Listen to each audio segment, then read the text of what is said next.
भीतर जो डर रहा छिपाए, हाय वही बाहर आया।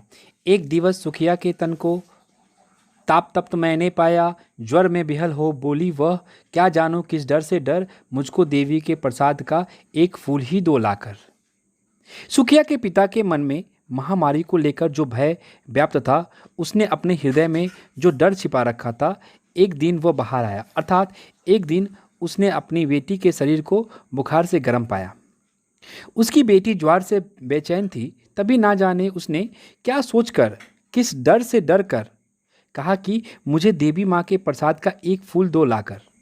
क्रमशः कंठ छीन हो आया, शिथिल हुए अवयव सारे, बैठा था नव नव उपाय की चिंता में मैं मन मारे। जान सका ना प्रभात सजग से, हुई आलस कब दोपहरी, स्वर्ण घनों में कब रवि डूबा, कब लौटी संध्या गहरी।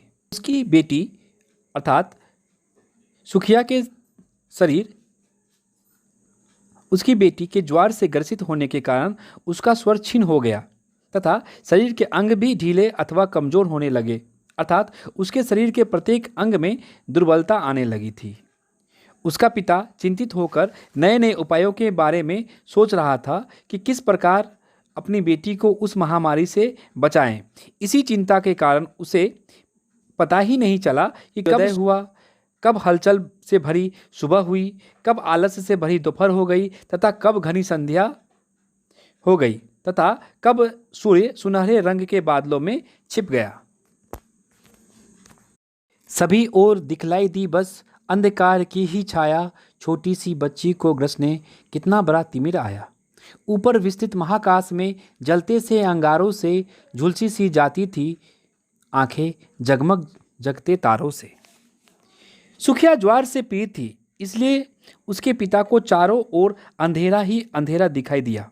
अर्थात उसे चारों ओर निराशा, पीड़ा एवं चिंता दिखाई दी। वह यही सोचने लगा कि मेरी छोटी सी बिटिया को जकड़ने अथवा अपना ग्रास बनाने कितना बड़ा अंधकार आया।